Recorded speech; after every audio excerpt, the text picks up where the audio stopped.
So, hi guys, and welcome to episode number 6, I believe it is, of We Are Building a Home, where I chronicle my experiences in home building, building from scratch, new construction. So, like I've said in previous videos, this series is designed for people like me who have not gone through this before. You don't necessarily have a knowledge base or context to pull on, and I'm just hoping to share with somebody some of the things that I'm going through and things that are occurring on my end that you may or may not experience, and just want to use this as a source of some sort of information for you. This week's content is going to be a little bit of a mashup because I got a lot going on, which is typical of new construction.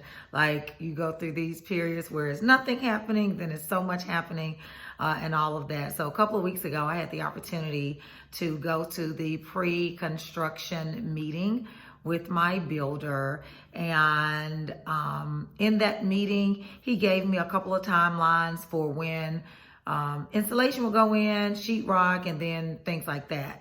Didn't really get a date for closing, but from what he told me, like, I was on the downhill slope from there. So I'm kind of like in that waiting period right now. Not much going on as far as closing. And I looked at a video last night. So these videos actually help a few people, of a young lady who actually closed through Regency last year. And she was sharing her experiences at the very end of how they had a close date in mind, and they ended up closing like a month and a half later. So of course I started freaking out, and I'm like, oh my God, like, because in my mind, when I started this experience, like my builder, well, the representative from my builder that helped me to sign the contract, and my realtor, I remember them vividly saying like, oh, you might be in by Christmas. And I'm like, what? It'll happen that fast? They were like, yeah, like, you know, and the realtor from Regency was like, yeah, it's quite possible. But now I'm just giving up on Christmas. Honestly, I don't even want to try to put a date to it because there are so many variables to this.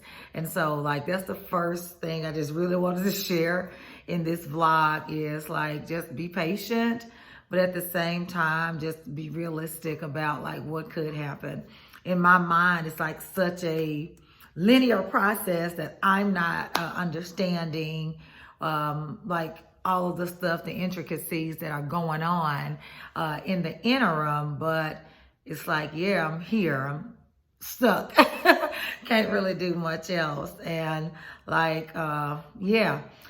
Another thing that was or is very interesting, and it's also breaking my heart, something that I did not expect. So if you're thinking about new construction, thinking about this process, knowing that it's going to take a while, prayerfully you won't be in a situation like myself. But y'all, my motor went out in my vehicle as of today.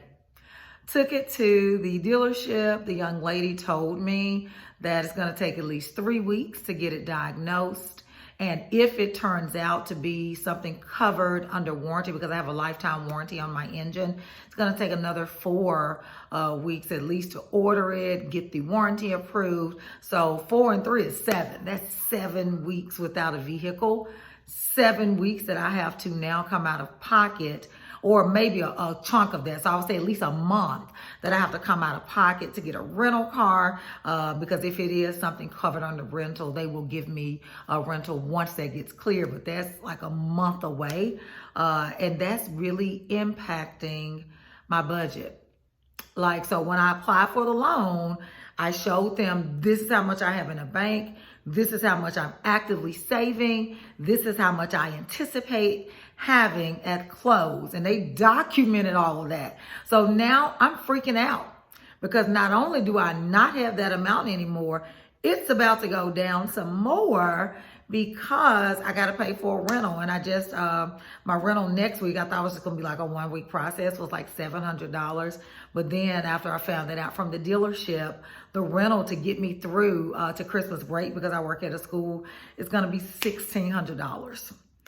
So I'm praying that will not impact my ability to close on this mortgage loan. Like, that is a reality. Like, you have to make sure you watch your finances in this process. So again, if you're thinking about building, on top of just the savings you have for the home itself, if that's like all the savings you have, you might want to put a little bit of that aside for those unexpected expenses, because honestly, guys, that's something that I never expected to happen right now. Like, I know my car is about, it'll be 10 years old next year, but a motor going out is like a really big thing. You know, you think about minor things, tune-ups, those things like that. But yeah, that's really impacted my bottom line here. So I am not gonna lie, I am concerned.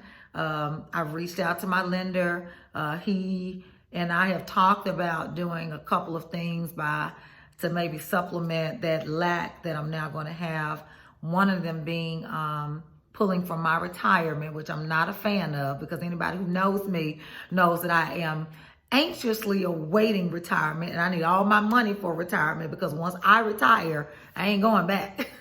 Just to be honest with you, if I work somewhere, it's gonna be part-time where I get to go. So like, me even considering pulling from retirement to make this house happen is bringing me great angst. So those are just, again, things that are going on in my space. Prayerfully, it doesn't happen to anyone with me. I have like the weirdest luck with things. I really think it's a type of spiritual warfare, because anytime I get ready to like break a generational curse or something good gets ready to happen, like the enemy starts to attack me on levels like this. And I don't know why he does that, because I know God is going to intercede on my behalf. But yeah, that is what it is for right now. I had plans to go out and see the house. I might do it once I get my rental. I'll get the rental later on today. If I do, at the end of this video, I'll actually put the footage in from whatever I see when I go there. My neighbor told me a couple of weeks ago, I think it was a couple of days ago, not a couple of weeks ago, that they had started putting drywall up. So I wanted to see that. If I don't by chance have the opportunity to get out to the house, what I did this week was to create like a slideshow progression of my lot, just as a bare lot, all the way through to where it is now, because I haven't done a lot of active footage, because really this vlog was like something I thought of on the whim during fall break, and I didn't really actively document the process, but I've taken like hundreds of pictures. So after this introduction clip, whatever you want to call it, it will be at the end, and you guys get to see kind of what I've seen over the past several months. So hopefully I'll get a chance to include that live video from the sheetrock if I get out there. If not, I'll do it next week, and we'll just go from there, because yeah. So guys, that is all that I have for right now as far as updates. Really, again, if you're going through this process, be mindful of those things that may or may not happen. I just, again, never anticipated something that major occurring. But hey, it's life, it happens, and we just deal with it. So until next time, until the next video, thank you guys for watching. If you have any questions or comments, like I said, I'm not the expert. I do a lot of research. I ask a lot of questions. Definitely comment. I will respond. I'm not looking for like to gain a big followership or anything like this. Again, I'm just trying to share knowledge, share my experience, so that someone can be helped in all of this. And so until next time, I hope that you guys have an awesome day wherever you are. And thank you so much for listening. And I will talk with you guys soon.